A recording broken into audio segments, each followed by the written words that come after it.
Wednesday night. Happy Wednesday!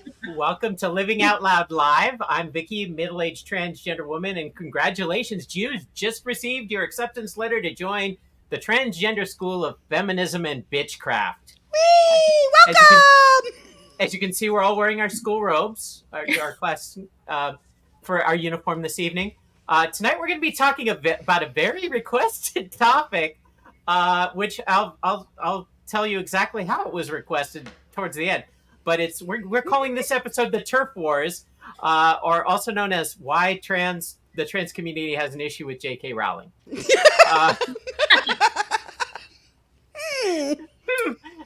Once again this evening, we will be casting a clarity spell with our wands over the misconceptions about the LGBTQIA plus community. And as always, my friend and co-hostess with the mostest is Laura, originator of the Living Out Loud podcast and outspoken Rainbow Mafia ally.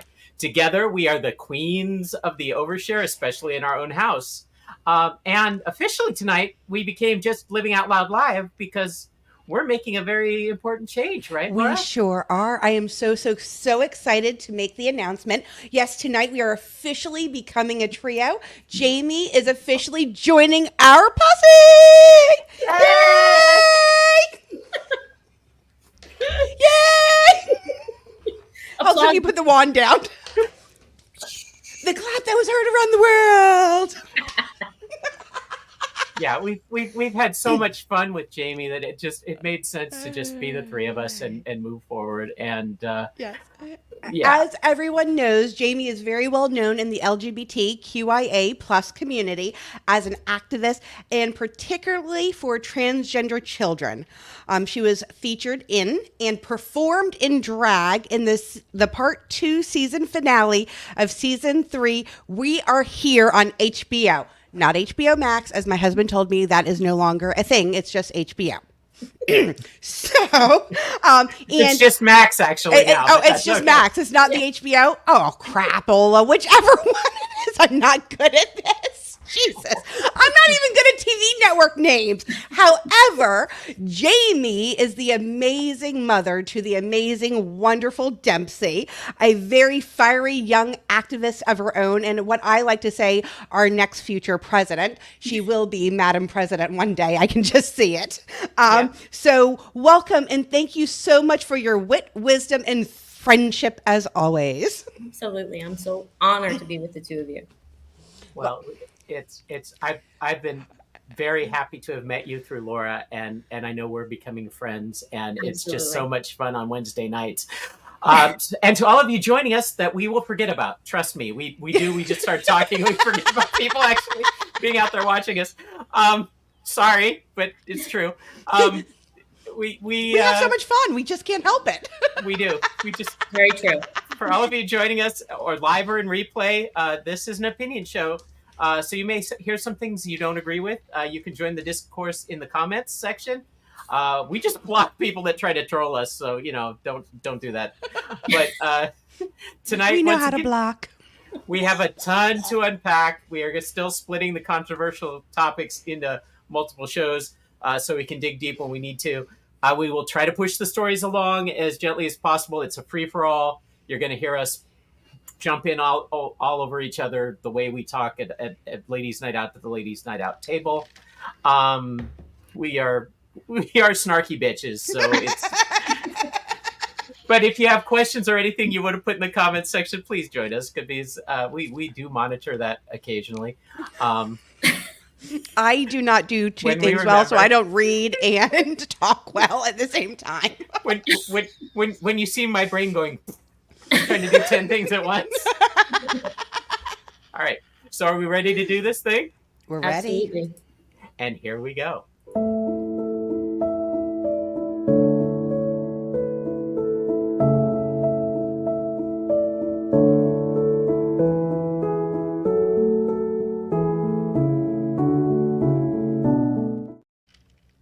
As always, fun and friendship comes first. So at first, I want to know, what is everyone drinking this evening? Because I am drinking a mocha coffee, which I know I should not be drinking, but I had insomnia last night and I've been up since 3:30. Why would you choose that then? No caffeine for you. Well, So I she needed to doesn't stay up to follow do the through. show.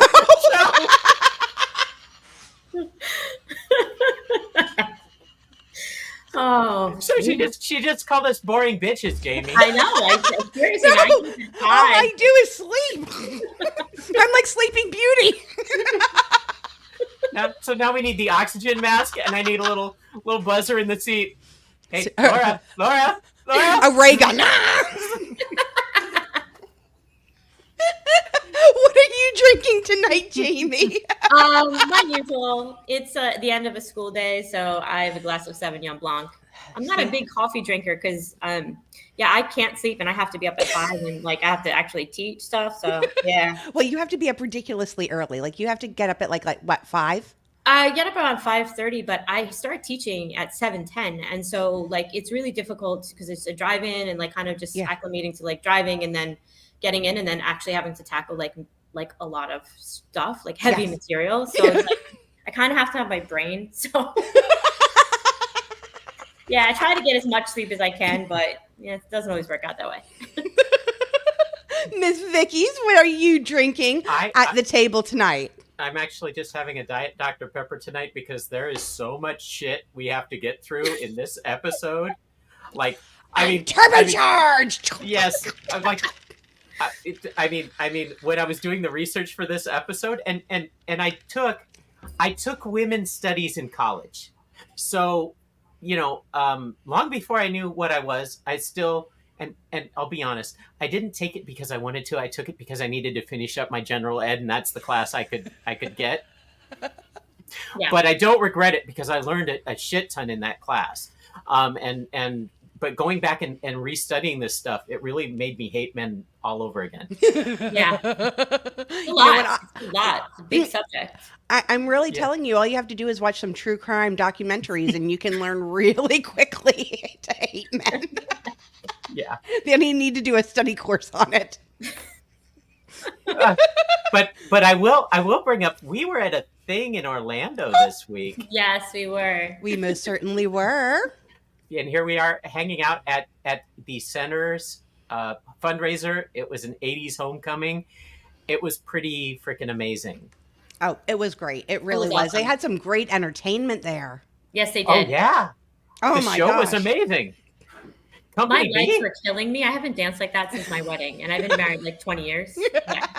Well, yeah, and here were the cute couples. Now, I got video because I was on the dance floor. My wife was sick and couldn't go, but I got videos of the two couples dancing, and it was the sweetest thing. The way both couples were just totally into each other. It really was amazing. It was a really nice evening. I enjoyed it. It was a wonderful evening. It was so much fun. I had the best time. Me too. And I got to meet so many people that I've like seen online, but I had not had the pleasure of meeting in person before. So that was awesome.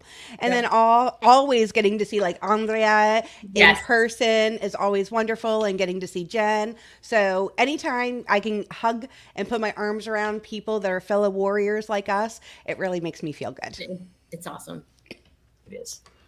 All right. So with that, we're going to sneak into our first topic. Here we go.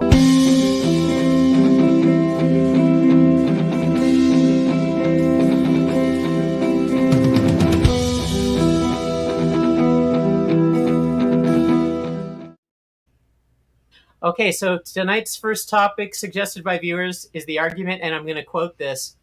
What the fuck is a TERF?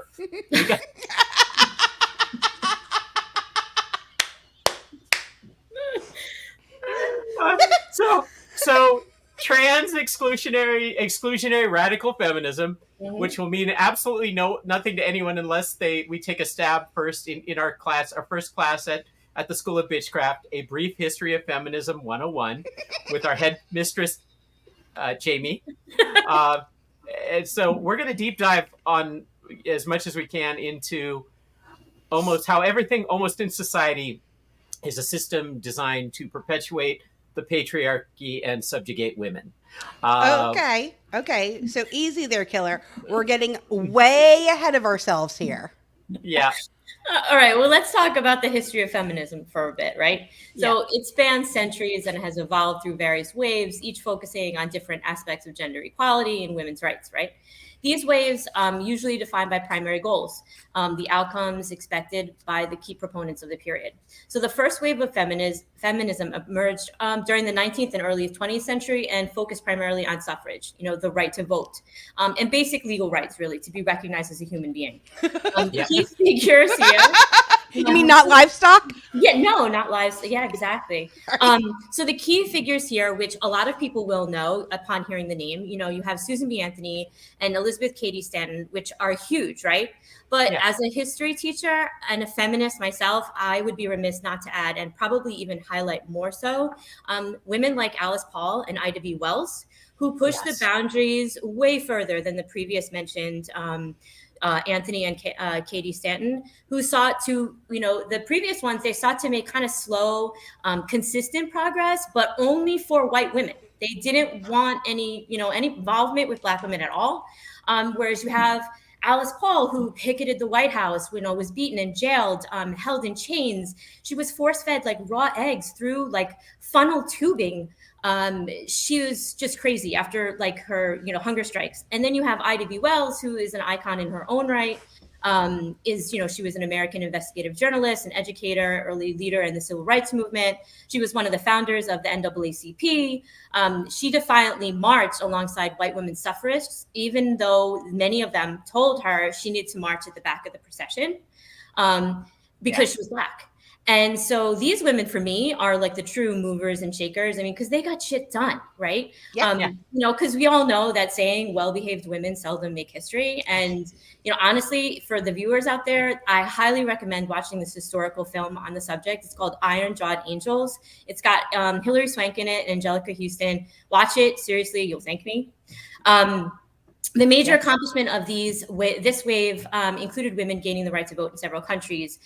Then you move on to the second wave of feminism, which emerged in the 1960s and focused on a broader range of issues, including women's reproductive rights, which we're still fighting for today in 2023, workplace equality, same thing, and questioning traditional gender norms. Key figures here would be Betty Friedan, Gloria Steinem, Simone de Beauvoir. I'm so bad with my French. Yes. And really, this is the era where suddenly women discovered sex.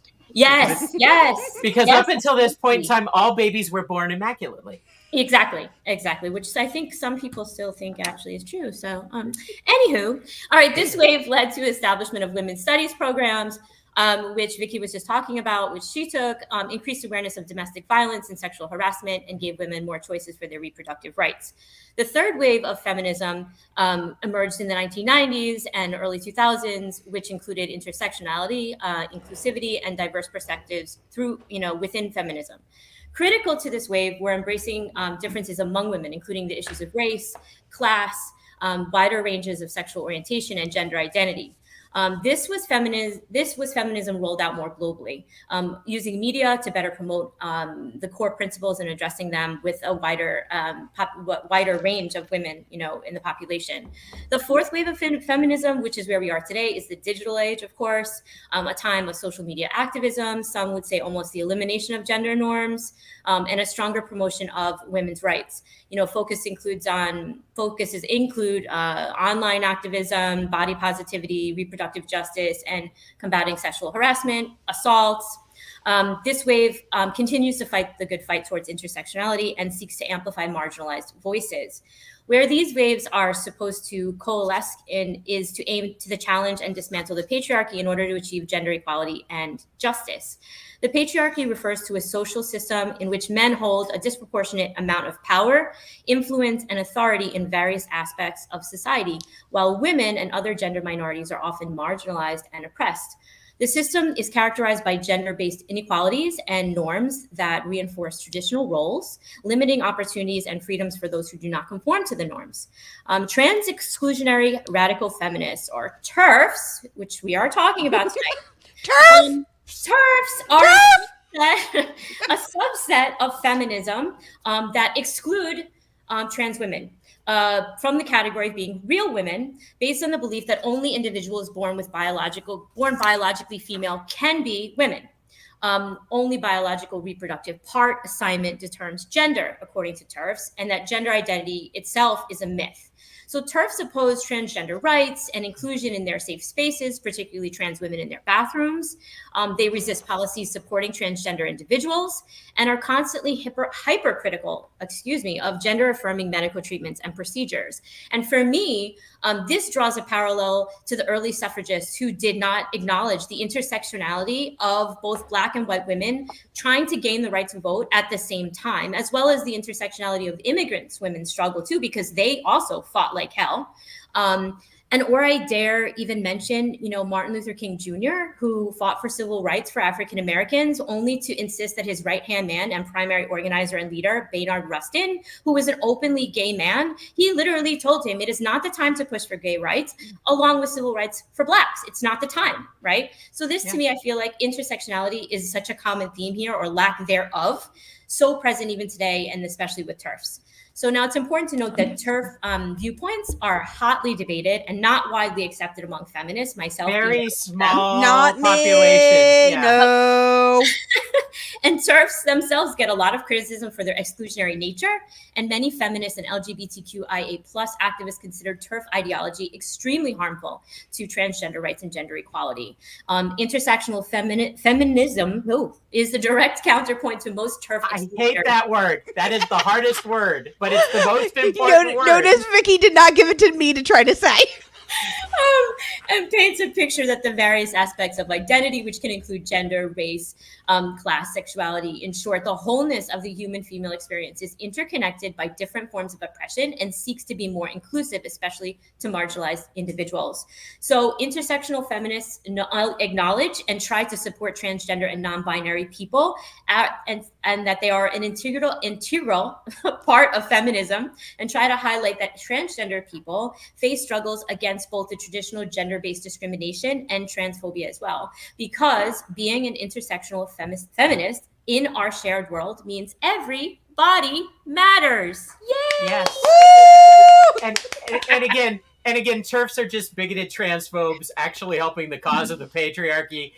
Usually now, their rallies are attended by neo-Nazis and ultra right-wing, the friendly people. Yes, the very friendly people.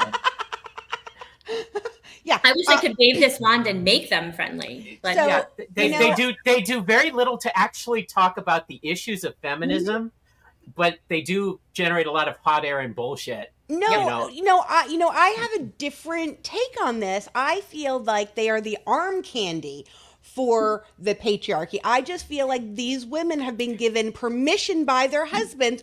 You are allowed to make noise about this topic because, once again, it's not going to hurt anybody because, nobody really cares that much except for all the other women, and the transgender community that you're hurting is the only people that care because the cis white men aren't going to care about it. Let's just face that fact for the most part. So to try and tie all of this information together, feminism is a diverse and complex movement, and beliefs within feminism can widely vary. Okay? Yes. That's very important to understand. However, at its core, feminism is about advocating for gender equality and dismantling, taking apart, dismantling gender-based discrimination wherever and whenever we see it. While there's no strict set of beliefs required to be a feminist at all, here are some common principles that many feminists share.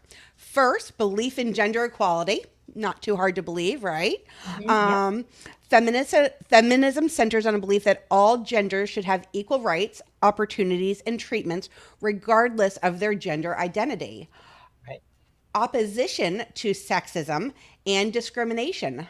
Feminists oppose sexism and discrimination in all forms, whether it's in the workplace, whether it's educationally, whether it's in the media, whether it's in personal everyday interactions, whether it be at a grocery store or in your own household. Yep. Recognition of intersectionality. It's hard word. It's a lot of syllables. Man, that one needs its abbreviation. It actually needs to be split into 3 words. Intersectionality. Many feminists emphasize the importance of intersectionality. There you go. That's good. You did it! Thank you. It's so much better than the Pedro. Intersectionality, which means recognizing and addressing the ways that genders intersects with other aspects of identity, such as race, class, sexual orientation, and more. Support of reproductive rights. Feminists often advocates for women's rights to make choices about their reproductive health and their bodies, including access to contraceptions, abortions, and comprehensive sexual education. I just want to point something out on this one, because I went to nursing school way back in the day. It was 26 years ago, I'm not going to lie.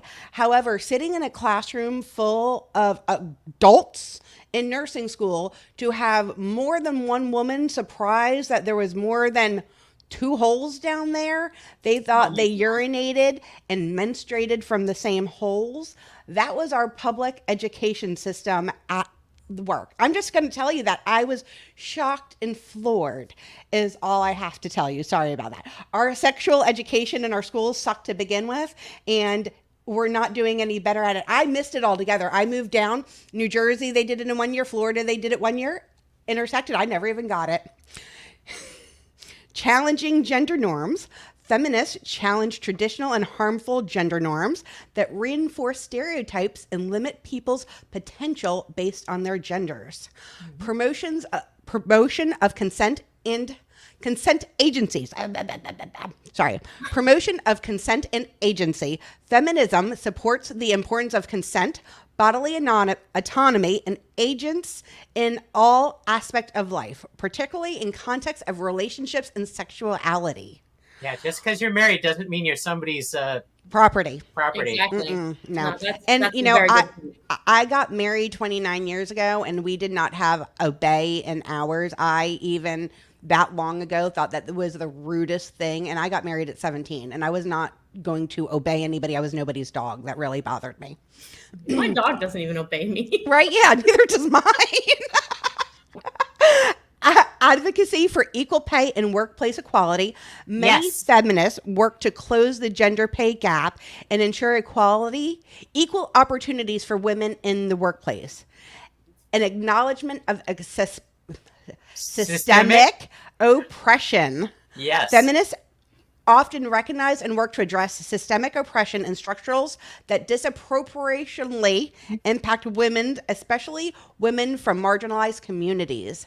Yeah. Support for LGBTQIA plus rights. Many feminists are vocal advocates for the rights of LGBTQIA plus individuals, recognizing the intersection between gender and sexual orientation.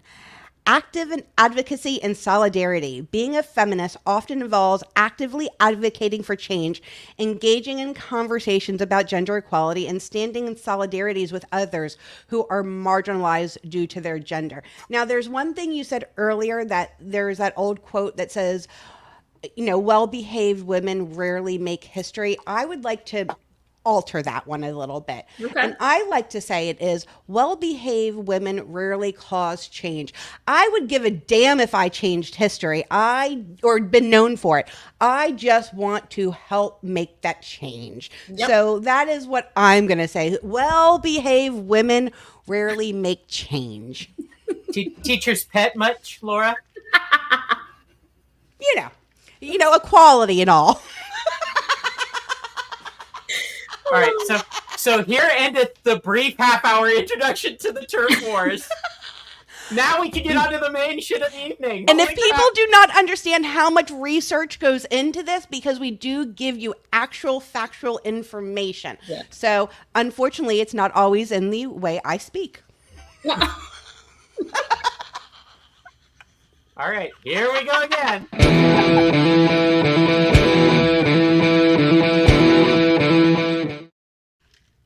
All right, so before we begin, and this might seem a little bit off, but we're going to be diving into the feminism TERF intersection with the Harry Potter author who should have too much money to give a shit about trans women, right? Honestly.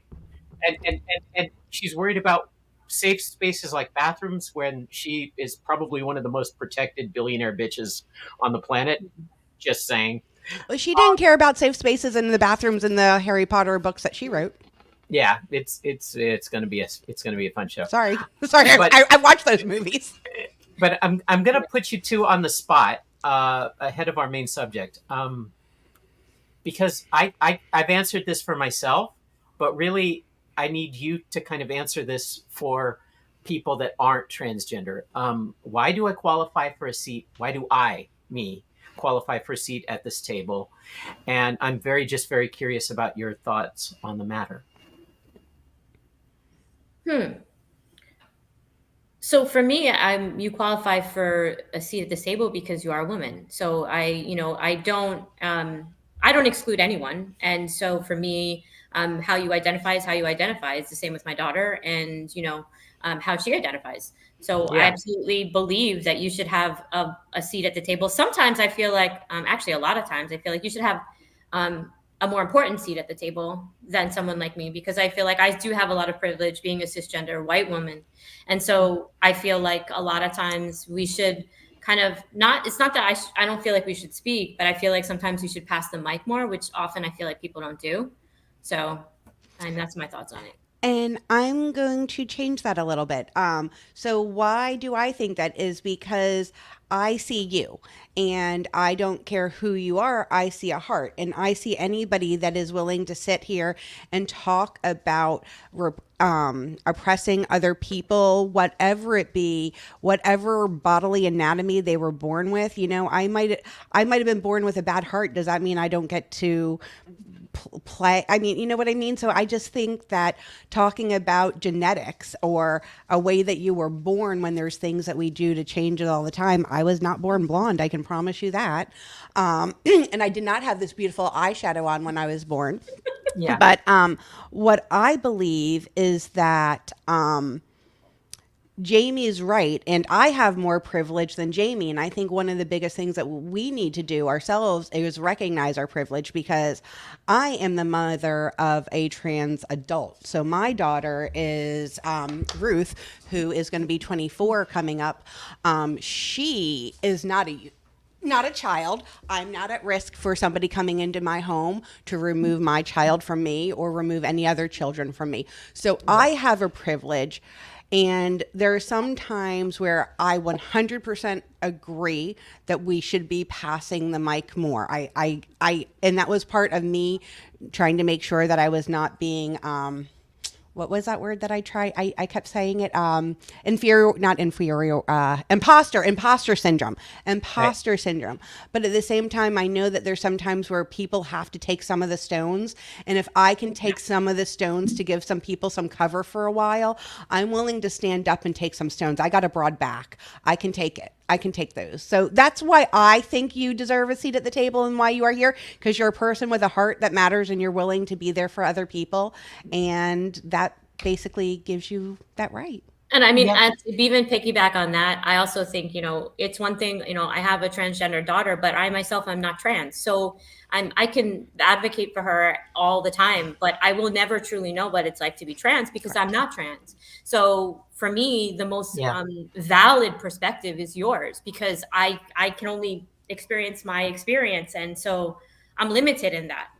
Yeah, it was challenging in doing the research because a lot of the arguments that are made are not material. The bathroom arguments, the safe space arguments, the men invading. And the minute you say men invading, I'm not a man. No. I'm really truly am not. No. And once I realized that, I did my best to imitate being a man, which I'd been doing all my life to the best of my ability. But Boy drag. yeah, boy drag. Yeah. But there were two things that my friend Vicki brought up, and it's true when we were talking earlier, because I asked her what her opinion was of it. It really is true that yes, I did not have the parts. I was not socialized as a child, as a girl and a woman. Yet most of my friends all my life were girls. The things that I liked to play were girl games or girl activities. I was not a sports person. I never could be. Just didn't have it in me because I was more interested in just having fun with my friends that were girls. And the thing that she said that was interesting is that the willingness to take on the mantle of being a woman and to go ahead and say, no, I want to take that on. I want to carry that weight. I want to take on the oppression that comes with it, and I want to fight against it. You want to take on that scarlet letter? Yeah, I'm already there. Jesus, look. But basically, being a woman is having a scarlet letter on you for every single thing. I also think that that's part of the reason why cisgender men have such a problem with trans women. It's like almost like a slap in their face. Like, how dare you give up this privilege of being a man in order to be a woman? They just can't wrap their heads around that. And they don't understand that it's just who you are. It's not like I'm just going to wake up one day. It's not like drag, for example. It's not like me putting on drag and then taking it off. You know, this is your life. This is who you are. If you took everything off, every piece of clothing, everything, you're still you. It doesn't matter what body parts you have, what you don't have. It doesn't matter. You're still you. It's your brain and your heart. And that, since I do not have a uterus, because I've had a hysterectomy and I had a double radical mastectomy a year ago, and I've have 100% fake boobs, as I like to call them. I have none of the bodily anatomy that they call the reproductive organs that they actually call to say that I'm a woman. So that is where I can say I know what it's like not to have those parts and still know that I feel very, very girly. I know this is who I am. I know this is how I feel because I'm dressed as Blanche tonight in her little robe. And if you remember, there is an episode of The Golden Girls where Blanche goes into menopause and she is like hysterical because she thinks she's going to lose. Yes, who am I, right? Who am I? Yes. And I had my hysterectomy at 36 years old. So it's been 10 years since I've had a uterus, and I'm all good without it. But there was that shock of going home after a failed ablation and having to sit there and feel that I was never going to be a woman again. And I really was afraid of that. I really was afraid that I was going to wake up without this stupid body part. Let me tell you, it was about waking up without my tonsils. I was fine without it. I'm so much better without it. It isn't even funny. But I feel that I can say, because I don't have those things and I've been through those things, that I can understand the dysphoria aspect of it, of not having it. I can never understand being transgender because I'm not. But I can understand what it's like to have somebody tell me that I'm not right and I'm not a woman, because I have plenty of that. Yeah. I've been told that I didn't give birth because I had 2 C-sections. I had 2 emergency C-sections. So I haven't. Yeah. So feminism is just one bitch judging another bitch. Yeah. Well, anti-feminism. Sorry. Anti-feminism. Sorry. Anti-feminism. Like the TERFs are just some bitches judging more bitches. Right. And I was going to say, being a transgender woman, I'm an out transgender woman. A lot of transgender women just try to be passable. They want to just fly under the radar. And we will do whatever we can to make the outside match as closely as we can to what we feel on the inside. But we know it's never going to be 100% genuine. It's like a fake Gucci bag, essentially at the end of the day, and that's fine. That's fine, because really, it's not something I'm doing for others to try and trick them or fool them or gain access to something else. It's something I'm doing for me, so that I can feel on the outside and look at myself in the mirror and feel the way I feel, and I've always felt on the inside. Which is that is very difficult for people to understand. But what would you do if somebody said you can't be you? You can't. Right. You're not. Oh, I don't believe you're you. Yeah. I take issue with you said genuine, because I think that you are genuine, and so for me, I don't see any part of you that's not genuine. And I mean, like, I don't know if breast implants are not genuine because I wasn't born with them. Well, then I guess I'm not genuine then, because I mean, that's what I'm saying. Like, we all do things, and that's the thing. People are like, "How dare you alter your body?" I'm like, "Well, I had braces. I had wisdom teeth pulled out. I had my boobs done. People have their nose done. People color their hair. We get eyeglasses. We get contacts." So on some level, everyone does something to modify what you're born with, because society, right? That's what society tells us to do. And so, we all are guilty of that. I mean, and that's 100% true. 100%. We're all guilty of that. 100%. And they all go back to this, like the turfy stuff tends to go back to the bathroom crap, right? Which, it's to the genetics. So that's what I was going to say. I will never have the genetic code that says I was supposed to be female.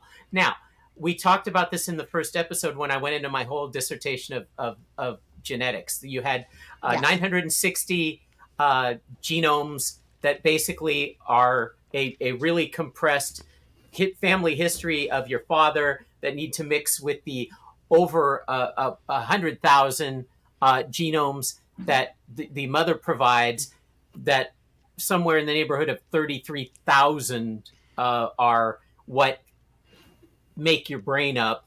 So, and the other thing that I found that's really weird is a lot of transgender women, and this is just an offshoot. Someday I hope they do some research on this.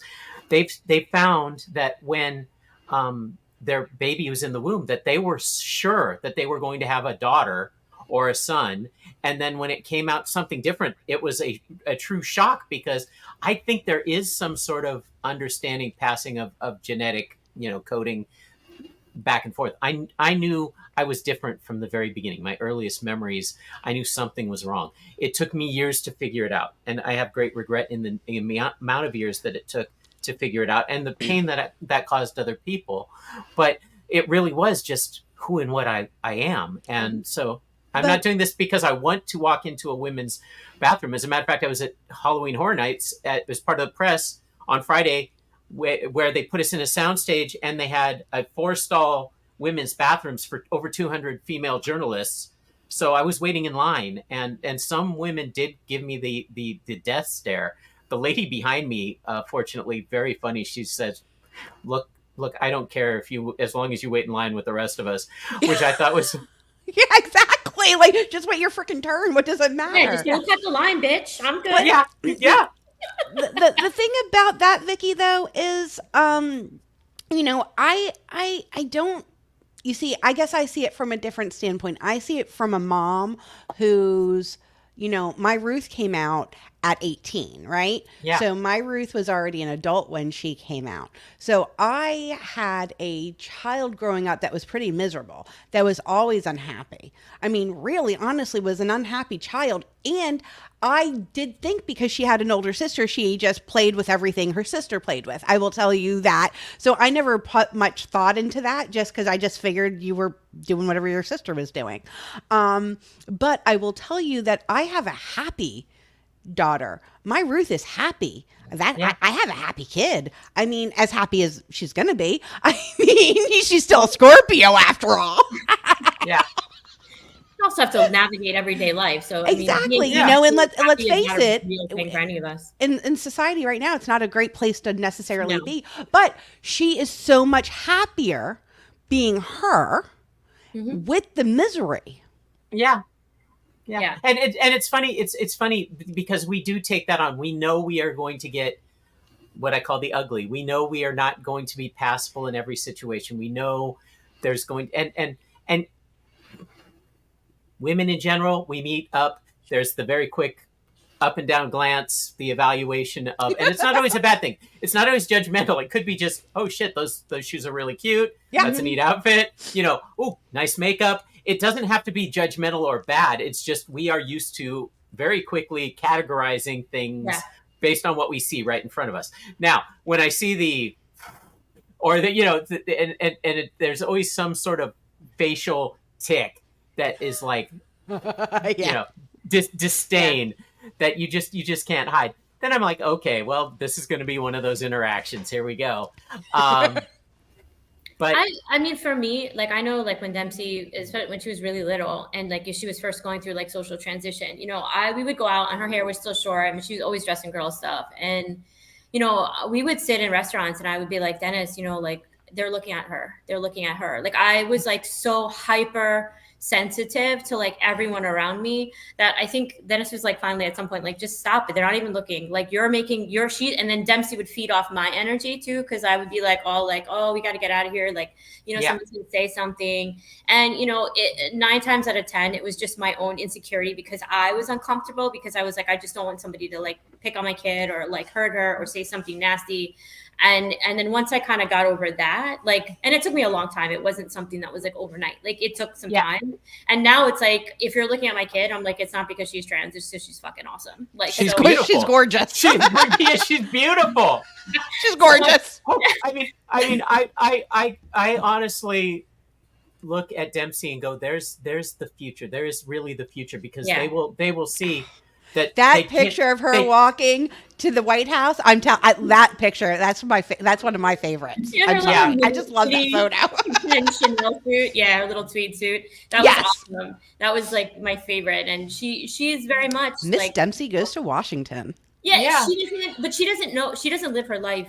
That's how she lives her life all the time, because she's fierce. She kind of like lives in a bubble, because we've raised her to be confident, and she is ultra confident. I mean, sometimes like, holy crap, kids, like tone it down a notch, but you know, she is, and that's just who she is. So like, I really think a lot of it was for me in the beginning, just like trying to get over the fact that like, you know, not everybody is aware. They're not aware. They're not looking at her if she's trans. You know, they're not going to say something. It's just kind of me anticipating. And I think it's like anything. It's like, you know, the same kind of scenario when we were training our dog, you know, like if they feel up my nervousness, then they're not going to listen, because I'm like, oh shit, we're going to have a guest over and they're going to jump on them. And like, oh, you know, what if they run out? Like it's all it's in my own head. And I think once I got out of my own head, then it was like, okay, well, you know, if there is somebody that says something, because people do say stuff, but it's usually online, believe it or not, it's not in person. Because I feel like they're cowards in person. And they are. Online, they say it. And it's like, whatever, like meet me in person, bitch. Like, then let's talk.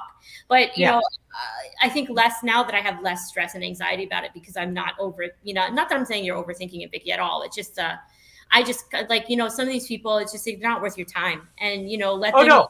No. It honestly doesn't bother me, and Laura can attest to that. We went after the rally in Osceola. We went to a Mexican restaurant, the four of us, and I walked in first to get a table, and there was a family that was, you know, doing the and suddenly the child, it was a young boy who asked, what? It's a guy in a dress. No. and so because I'm still waiting there to talk to the hostess, I'm like, hi. And Laura walks in and goes, what? And sees the table and immediately goes, boom. Hi. Right? Yeah. I walked right on over and I just said, hi there. Do you have any questions about my friend? Yeah. I looked. Yeah. Not one of them had. No? Okay. And she's wearing her dress that says trans families are, you know, trans family rights, right? And so I had one of our show dresses on, and my wife walks in and she's kind of like, well, what's going on? And John walks in and goes, where's she going? Does she know them? I'm like, no, she doesn't know them. But I agree with what Jaime said, though, is the fact that what I've learned is the people that do say stuff out in public are not expecting you to turn around and say anything. They're expecting you to cower. They're expecting you to run. They're expecting you to turn tail. When I turn around and say, hey, what's wrong with my kid? Yeah. Oh, the one person we were at Tampa Pride, one of the prides, and I will say that we did go to have a drink before that one, and we were walking by and somebody was yelling something. I turned around, what did you say about my kid? John's grabbing me, and some other person that was not on the bullhorn was telling me my child was perfect. Yeah, I don't know what the bullhorn guy was saying, but that other guy thought my kid was perfect at that moment. I feel very lucky in that when I transitioned, I got a large dose of not only the ugly, but the acceptance. There were some women, I call them my circle of joy. Laura's one of them. Jaime, you're one of them. my friend Vicki was absolutely instrumental in forming who I was, because I'll be really honest. The first time I went into the office as myself, I had a really shitty hair style wig. My makeup was awful. I was in this dress that I had no business being in. It was bad.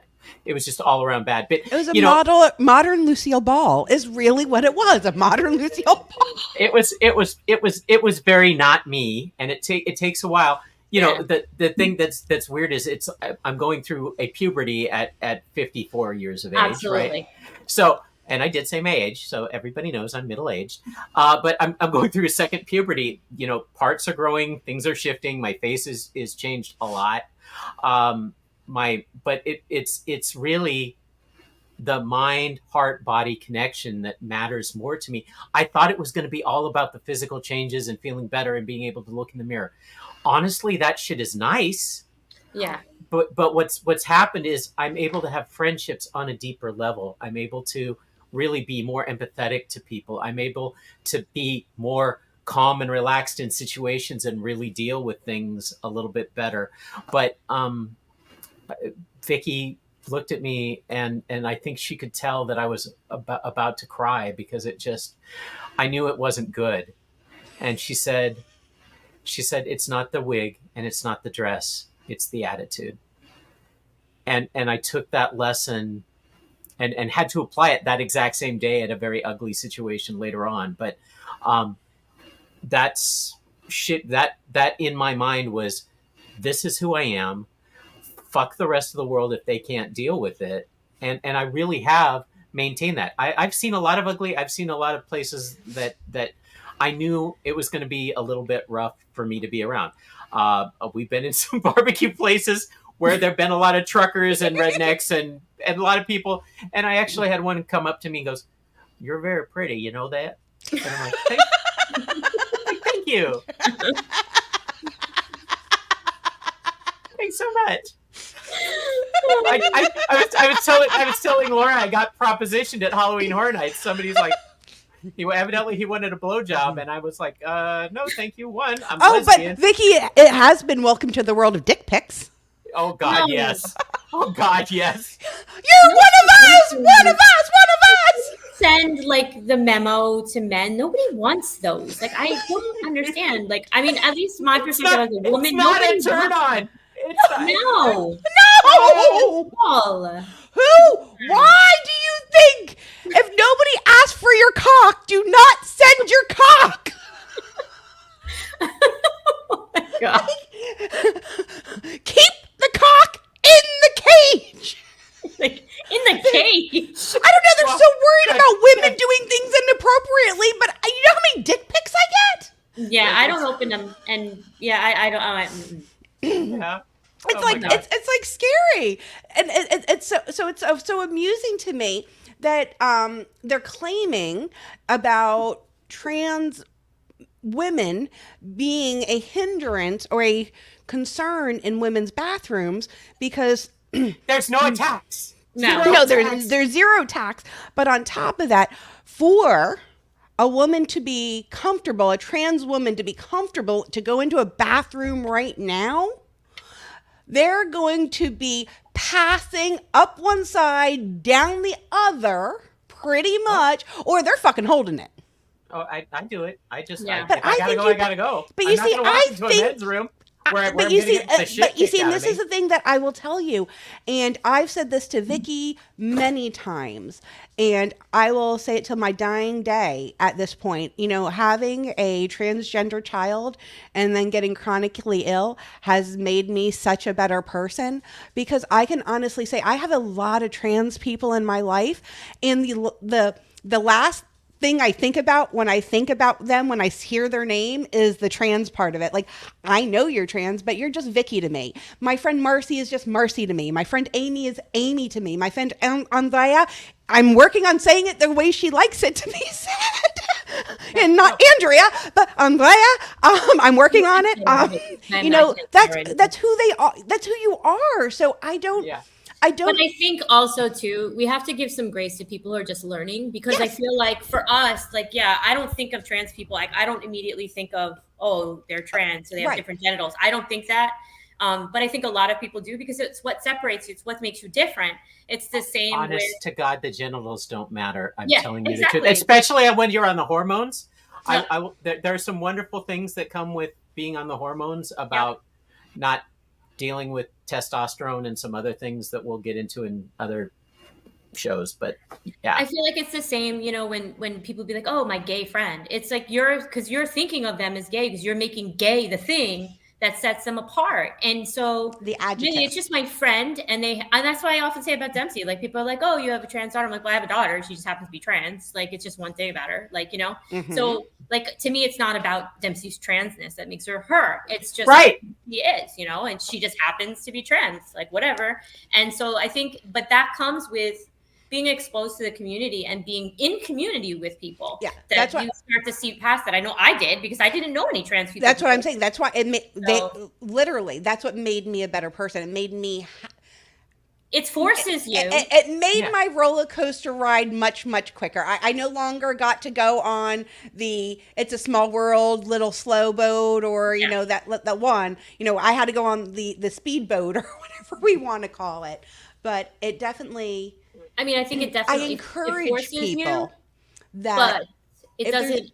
I mean, I don't think about it most of the time, and I'm when it comes down to the show, it's something I put out there. When Yeah. it comes to talking Yeah, to people because- about it, it's something I yeah. put out there. But most of the time, I don't think about it. I think about living my life until somebody brings ugly into my life, or you know, there's some moment where I'm just going, oh shit, this really did happen. I'm living my life full time. You know, I get asked often, and you know, Dempsey in her own right, we all know she's her own activist. So at least, you know, you know that your child is very comfortable with that. You know, I get asked a lot, you know, what do my children think about me doing this and being out and talking about it and everything like that. I'm not gonna lie, I'm quite certain that my kids would probably like me just to shut up and like, hey mom, let's just have our life and just shut the hell up. Yeah. But at the end of the day, also, I know that my kids go to bed knowing that they are loved 100% of who they are, and that I needed somebody to help me. And it was very important to me to have those people that came before me, who were willing to talk to me, who was willing to let me stumble over the terminology and not see, like you said, not see it at first. Like I have those glasses that looked for that like that judgy. And don't get me wrong, I'm still trying to break myself of that often. I still will catch myself looking at people doing that quick once over. Yep. And then I think, okay, are they hurting anybody? No. Would I wear that? No, but damn good for them, bitch. And I was lucky. I was lucky when I met Laura. I had my little black dress on, and I looked pretty damn good in my little black dress. You did. You look very good in your dress. Some people could rock the little black dress. Some people could not. I had the sparkly little black dress, the rhinestone high heels. And people were like, damn, because the balance was on, everything was there. I was just happy as could be. But again, I don't think about it most of the time. Now we've got less than 10 minutes, so I'm actually going to push J.K. Rowling off to the next episode, which is great because I didn't want to talk about the bitch anyways. But we're and I don't really hate her, and I'm not calling for a cancellation. I'm not there. My thing is, she has more money than most people in the known universe. That will in their lifetime have. Yeah. And she never has to worry about being harassed in a bathroom. Yeah. She doesn't. So why it's such a big fucking deal to her is a question I cannot resolve. I've been racking my brain for 2 weeks. I think at this point it's just her claim to fame. She's just owning it, and she's going to. I actually think it's because the Harry Potter books are immensely popular. Don't get me wrong, but I believe the characters of the Harry Potter books, as in the Daniel Radcliffe, the actors, they all came out against what she said. Right, but they are iconic of it. And I think this gives her some notoriety. It gives her some infamy of just her name in the spotlight, not their names. Like she gets to see her marquee. And she has written some books under a different name with some trans characters that didn't come off really well. No, they were hard. I mean, I didn't read them, but I've heard about them. I've read the reviews. Yeah, so we'll definitely talk about the bitch next week. Final thoughts. And thank you. I think this was a very important discussion, and I want to kind of close it and bookend it by saying I didn't doubt why I'm at the table. Laura knows that I immediately, when we started talking about this, said I'm a woman. I'm a feminist. My mother was a feminist. I was raised in a home where there was absolute equality, not even semi fake equality. It was absolute equality. My dad loved my mom and thought she was a genius. She was brilliant. Every chance that I've had as someone pretending to be a male in a male world, I have tried to fight for equal pay, equal rights, everything that I could do to make a difference. So now I've taken the step across. I'm taking on the mantle. I am doing what I can to fight, and all of us want to leave this world a better place for everybody. Yeah. Everybody, not just LGBTQIA. We want racial equality. We want gender equality. We want everything that we can do. Yeah, I've never understood the difference in the pay equality. It's one of the things that I've always fought for. I've always determined, and I've never let anything. I mean, I guess I'm just a persistent little bitch. I'm not going to let it stand in my way. I'm going to keep fighting for what I think I should have. And what I think I should have is equal rights for my kids. And what's really sad is we went to a 1980s homecoming party this weekend. And what's really sad is in 1980s, I had more bodily autonomy rights than I do at this day. Yeah, what the fuck? Yep. I just want to, I don't understand how my children have less rights than I did. Mm-hmm. Let's pick that up next week. I think I think that will be our second topic, is how women's rights, particularly reproductive rights, have really been affected in the last couple of years. So it'll be J.K. Rowling and women's reproductive rights next week on show number 6. And not just women's reproductive rights, we're going to say people's reproductive rights, because non-binary people also have reproductive rights as well. Oh, but they're not trying to restrict men's reproductive rights, right? It's not. They're not. Well, I think you mean trans men. Yeah. I mean trans men and also non-binary. If they say they, then they are having a problem as well. So that and trans men that are still trying to receive care for stopping their periods and things like that, and hysterectomies and all sorts of those things. So yes, and yes, and yes, all of that still involves the community. We'll say bodily autonomy, right? Yep. Bodily autonomy. My last thought is really that I wish that all women would stand together and fight, because historically, if you look at other countries, all women stood together and striked, or for whatever they decided to do, shit got done. And so the problem is the divide in American women and these categories we put ourselves into, that is hindering our progress. And so I'm really hopeful that we will have a day where all women can stand up, and men who are allies stand up, so that we can get this hard work done and stop fighting within our own group. And if we did that, there are more women than there are men. There just really are. Numbers wise, it's a numbers fact again. Yeah. So if you think about it, the best way to keep us divided is to keep fracturing us and keep causing the divide. So, trying to come together, and Jamie and I are immensely lucky. We both have wonderful partners that are cis men who are out there on the front lines. They're walking with us. They're supporting their kids. They're voting for those rights. They're treating people equally and fairly. every step of the way. I've made more money than my husband before. I've made less than my husband. It's never mattered. Yep. And that is the role in the life that I think everybody should have, is just trying to have a happy, healthy family. Partnership and family where everyone, gets respect and has, equal share of duties and responsibilities. Sometimes it's 70-30, sometimes it's 60-40, whatever it may be.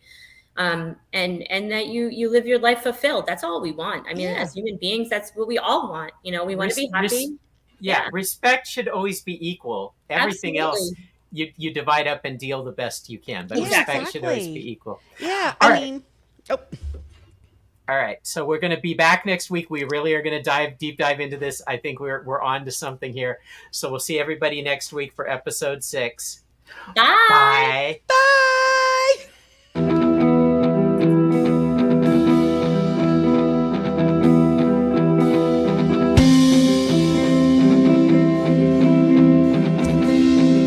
Mystique wanted to make an appearance.